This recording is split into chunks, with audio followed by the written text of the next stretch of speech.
Hello friends, कैसे हैं आप लोग। उम्मीद कर रहा हूँ सभी लोग अच्छे होंगे, पढ़ाई कर रहे होंगे और जितनी वीडियोस अपलोड हो रही हैं उनको ईमानदारी से देख रहे होंगे। ठीक है, आगे बढ़ते हैं। आज अपनी चौथी वीडियोस होगी इकोनॉमिक्स की। जो इससे पहले वाली वीडियो थी उसमें हमने जो अर्थव्यवस्था का वर्गीकरण है उसको देखा था, जिसमें पूंजीवादी अर्थव्यवस्था कैपिटलिस्टिक या कैपिटलिस्ट इकोनॉमी को देख लिया था। आज फिर से देखते हैं अगला टॉपिक हमारा। तो हेडिंग लिख दे रहा हूँ, क्या हेडिंग थी फिर से? Classification of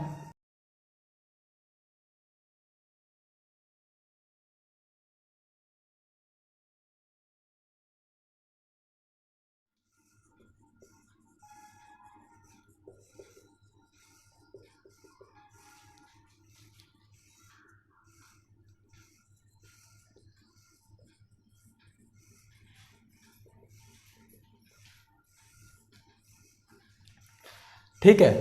classification of economy on the basis of interference, अर्थव्यवस्था का वर्गीकरण हस्तक्षेप के आधार पर। इंग्लिश वालों के लिए ये, हिंदी वालों के लिए ये। इसके पहले वाली वीडियोस प्लीज़ देखिएगा, उसमें फ्लो चार्ट बनवाया था कि सबसे पहले पूंजीवादी अर्थव्यवस्था आती है, फिर समाजवादी अर्थव्यवस्था आती है, फिर इसके बाद से मिश्रित अर्थव्यवस्था आती है। मिश्रित अर्थव्यवस्था में 3 प्रकार होते हैं: बाजार नियोजित अर्थव्यवस्था, नियोजित अर्थव्यवस्था और इसके बाद से उदारवादी अर्थव्यवस्था। प्लीज़ प्लीज़ प्लीज़ रिक्वेस्ट कर रहा हूँ, तीसरी वीडियो इसके पहले वाली ज़रूर देखिएगा, जिसमें फ्लो चार्ट है, उसमें और अच्छे से समझ में आएगा। आज देखना है हमको समाजवादी अर्थव्यवस्था। ठीक है, समाजवादी अर्थव्यवस्था।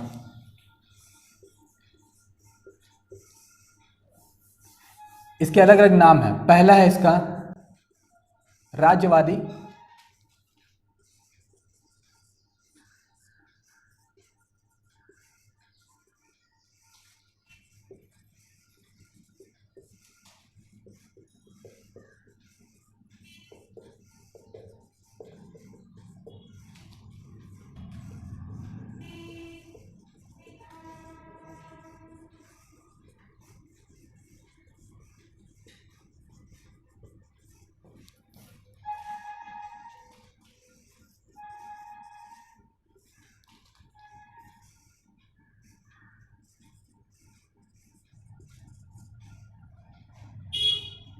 ये सेम हो गया, इसको देख लीजिएगा।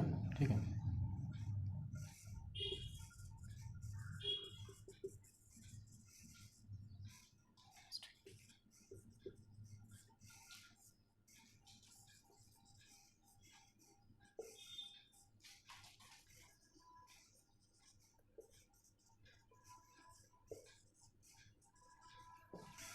ठीक है। ये अलग अलग इसके नाम है। सॉरी, थोड़ा टाइम लग गया लिखने में, ज़्यादा नाम थे इसलिए इतना लिखा। एक नाम में भी काम चल जाता है, एक हिंदी वाला और एक इंग्लिश वाला, बस ज़्यादा नाम इसलिए लिखा है कि एग्ज़ाम में किसी भी नाम से पूछा जा सकता है। ठीक है, तो अलग अलग बुक्स में अलग अलग नाम था, तो सारे यहाँ पर मेंशन करा दिए। हिंदी में कहते हैं राज्यवादी अर्थव्यवस्था, राष्ट्रवादी अर्थव्यवस्था, राष्ट्रीय अर्थव्यवस्था, समाजवादी अर्थव्यवस्था, साम्यवादी अर्थव्यवस्था, केंद्रीकृत अर्थव्यवस्था या केंद्रीय नियोजित प्रणाली। इंग्लिश में कहते हैं states economy, nationalised economy, socialist economy, socialistic economy, centralised economy, centralised planning system. इतने सारे इसके नाम आप लोगों को मिल जाते हैं। ठीक है, अब इसकी पहचान क्या होगी? तो पहचान होती, इससे पहले वीडियो में देखिएगा, ऐसे ही समझाया हूँ, थोड़ा सा अंतर आ जाएगा। जहाँ संसाधनों पर क्या होगा? नियंत्रण और स्वामित्व मतलब कंट्रोल और ओनरशिप किसका होगा? चाहे तो सरकार हो या समाज, इनका हो सकता है। सरकार की एजेंसियों का भी हो सकता है, एजेंसियों या समाज के प्रतिनिधियों का भी हो सकता है, जहां संसाधनों पर नियंत्रण और स्वामित्व सरकार या समाज या उसकी एजेंसियों या प्रतिनिधियों का होता है, ऐसी अर्थव्यवस्था क्या कहलाती है? समाजवादी अर्थव्यवस्था।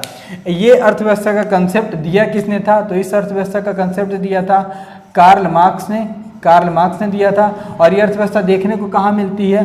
तो सबसे पहले सोवियत संघ में देखने को मिलती है, 1917 के आसपास में। फिर इसके बाद से चाइना में देखने को मिलती है 1943 में। फिर इसके बाद से क्यूबा में देखने को मिलेगी और एरियाज़ में देखने को मिलेगी। देख लीजिएगा, या लिस्ट में सेंड कर दूंगा, कोई दिक्कत वाली बात नहीं है, बस एग्जाम्पल के लिए 1-2 देश याद रखिएगा। तो ये जो संसाधनों पर नियंत्रण सरकार का होता है या समाज का होता है, ऐसी अर्थव्यवस्था समाजवादी अर्थव्यवस्था कहलाती है। कार्ल मार्क्स ने ये कंसेप्ट दिया था, ठीक है। और ये जो अर्थव्यवस्था वो देखने को मिलती है आपको सोवियत संघ में और चाइना में, फिर आप रशिया वगैरह भी चले जाइए वहाँ पर भी देखने को मिलेगा, ठीक है। इतना समझ में आ चुका होगा आप लोगों को, स्क्रीनशॉट ले लीजिए।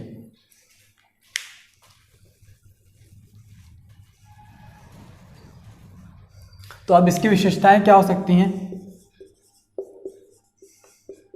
विशेषताएं देखते हैं, ठीक है। तो विशेषता इसकी समाज कल्याण इसकी विशेषता हो सकती है। और क्या हो सकता है? जो आर्थिक नियोजन है उसमें केंद्र की भूमिका होती है। इसके बाद से वर्ग विहीन समाज होता है। आय का समान वितरण होता है और न्याय, ठीक है। ये इसकी पहचान हो जाती है, विशेषता हो जाती है। इसकी कमियां भी एक साथ लिख लीजिए, फिर सारी बातें समझा रहा हूं। फिर कमियां, निजी स्वामित्व को क्या किया जाता है? कमज़ोर माना जाता है या इग्नोर कर दिया जाता है। इसके बाद से इसके जो नियम कानून होते हैं वो भी कठोर होते हैं, ठीक। इसके नियम कानून जो होते हैं वो भी कठोर होते हैं। ये सारी बातें यहाँ पर लिख दिया, समझते हैं जल्दी से क्या होता है। इसकी जो विशेषताएं हैं, समाज कल्याण है, मतलब पहले वाले में जो पूंजीवादी अर्थव्यवस्था थी उसमें क्या था? समाज कल्याण की भावना थी, लेकिन उसमें प्रॉफिट ज़्यादा था। इसमें केवल सोशल वेलफेयर की बात की जाती है। आर्थिक नियोजन में केंद्र की भूमिका, मतलब जितना भी मार्केट कंट्रोल होगा, जितना भी प्लान बनाया जाएगा, इसमें सरकार का नियंत्रण होगा। इससे पहले वाले में क्या था? पूंजीपतियों या उद्योगपतियों का नियंत्रण होता था, ठीक है। इसके पास वर्ग विहीन समाज होगा। जो पूंजीवादी अर्थव्यवस्था थी इसमें क्या होता था? बड़ा वर्ग, मध्यम वर्ग, छोटा वर्ग। और कहना चाहो तो छोटा वर्ग, छोटा मध्यम वर्ग, जैसे कहते हैं ना कि सबसे पहले लोअर, इसके बाद से लोअर मिडिल, फिर मिडिल अपर, फिर सुपर अपर। तो ऐसा कैटेगरी उसमें होता है। इसमें वर्ग विहीन समाज होता है, मतलब क्लास नहीं होती है, इसमें वर्ग नहीं होता, छोटे बड़े की बात नहीं होती है सरकारी जो अर्थव्यवस्था होती है उसमें। इसके पास आय का समान वितरण, मतलब बताया सबको आय, इनकम सबको बराबर दी जाएगी। जस्टिस की बात की जाती है, न्याय की बात की जाती है। अगर कमियों की बात करें तो निजी स्वामित्व तो कमजोर माना जाता है, यहाँ पर प्राइवेट लोगों को इग्नोर कर दिया जाता है। जिस तरह से पूंजीपति वाले में जब सरकार को इग्नोर करोगे तो सरकार पूंजीपतियों को इग्नोर तो करेगी ही, और मिलकर के आना, फिर अगली अर्थव्यवस्था में आ जाना, मिश्रित वाले में, ठीक है। इसके बाद से जो नियम कानून होते हैं, अब सरकार बना रही है तो कठोर तो होंगे ही, ठीक है, कठोर होंगे, कागजी प्रक्रियाएं ज़्यादा होंगी, लोगों को परेशानी ज़्यादा होगी, मशीनरी ज़्यादा होगी। जो सिंपल सा व्यक्ति है उसके लिए थोड़ा सा समझना मुश्किल हो जाएगा। ये इसकी विशेषताएं और कमियां थी। तो परिभाषा बता दी है, जहां पर समाज का कंट्रोल होगा या सरकार का कंट्रोल होगा। विशेषताएं दिया किसने था? कार्ल मार्क्स ने दिया था। देखने को कहाँ मिली? रशिया में देखने को मिलती है, चाइना में देखने को मिलती है। समाज कल्याण की भावना होगी, आर्थिक नियोजन होगा, वर्ग विहीन समाज होगा, आय का समान वितरण होगा, न्याय की भावना होगी। कमियों की बात करें तो निजी स्वामित्व को इग्नोर कर दिया जाएगा, सरकारी नियंत्रण कठोर होगा, ठीक है। उम्मीद करो सभी को समझ में आ गया होगा। ये थी समाजवादी अर्थव्यवस्था, ठीक है। अब आते हैं मिश्रित अर्थव्यवस्था के बारे में।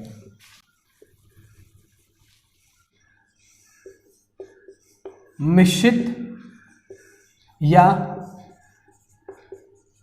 उदारवादी अर्थव्यवस्था, इसको कंपेयर भी करते चलेंगे। यहां पर लिख दे रहा हूं पूंजीवादी अर्थव्यवस्था, ठीक है। इससे कंपेयर कर लेंगे हम लोग, ठीक है। यहाँ पर पूंजीवादी और मिश्रित दोनों चलेगा, ठीक। इससे कंपेयर नहीं करते हैं। मिश्रित जो नाम से पता चल रहा है, सबसे पहले यहाँ देखते हैं, फिर बाद में कंपेयर करें। मिश्रित या उदारवादी अर्थव्यवस्था, मतलब इसको कहते हैं इंग्लिश में मिक्स्ड इकोनॉमी। कैसी इकोनॉमी होगी? जहाँ पर सरकार का नियंत्रण होगा और या निजी व्यक्तियों का भी होगा, दोनों लोग साथ में होंगे, वो ऐसी अर्थव्यवस्था कहलाएगी मिश्रित या उदारवादी अर्थव्यवस्था। इसके प्रकार में बताया था, पहला प्रकार बताया था आपको बाजार प्रणाली, ठीक है। इसको कहते हैं बाजार प्रधान अर्थव्यवस्था। फिर दूसरा आप लोगों को बताया था नियोजित मिश्रित अर्थव्यवस्था, और तीसरा बताया था बाजार प्रधान नियोजित मिश्रित अर्थव्यवस्था, ठीक है। इसको कंपेयर कर सकते हैं हम समाजवादी अर्थव्यवस्था से थोड़े से अंतर के साथ। इसको कंपेयर कर सकते हैं पूंजीवादी अर्थव्यवस्था के साथ, ठीक है। और इसको कंपेयर कर सकते हैं यह मिश्रित वाले के साथ। देखिएगा जहाँ बाजार प्रधान मतलब बाजार के द्वारा जब कीमतें सारी चीजें डिसाइड होगी, मतलब पूरा बाजार नियंत्रित होगा। जो समाजवादी अर्थव्यवस्था जिसमें कौन नियंत्रित करता था? सरकार मार्केट को कंट्रोल करता था। सरकार इसको इस तरह से लिखिएगा, सॉरी पूंजीवादी पहले लिख लीजिए, गलती हो गई, सॉरी उसके लिए। पूंजीवादी और इधर करेंगे समाजवादी। अब यहाँ अच्छे समझ में आएगा, ठीक है। बाजार प्रधान, पहले देखिएगा पूंजीवादी पढ़ चुके हैं आप लोग, सभी को पता। पूंजीवादी में क्या होता था? बाजार को कंट्रोल करते थे उद्योगपति, ठीक है, बड़े उद्योगपति कंट्रोल करते थे। बाजार प्रधान अर्थव्यवस्था में क्या होगा? दोनों होंगे। यहां पर याद रखिएगा, दोनों की बात हो रही है। इसमें सिंगल पूंजीवादी में केवल पूंजीवादी होगा, समाजवादी में केवल समाजवादी मतलब सरकार होगी।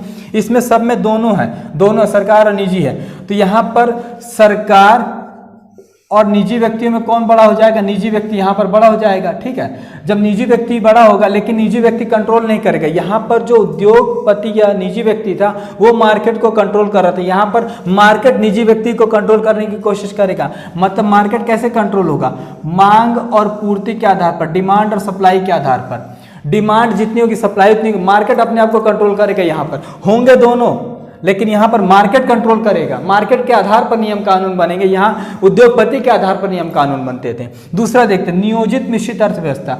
यहां पर समाजवादी अर्थव्यवस्था में क्या थी? सरकार मार्केट को कंट्रोल कर रही थी, इसमें उद्योगपति कर रहा था, इसमें सरकार कर रही थी। इसमें क्या होगा? नियोजित मिश्रित अर्थव्यवस्था में सरकार नहीं कंट्रोल करेगी, सरकार तो रहेगी बट यहां पर फिर मार्केट के द्वारा कंट्रोल होगा, ठीक है, सरकार के द्वारा कंट्रोल होगा। इतना समझ में आ रहा होगा। आगे बढ़ते हैं। मतलब क्या होगा?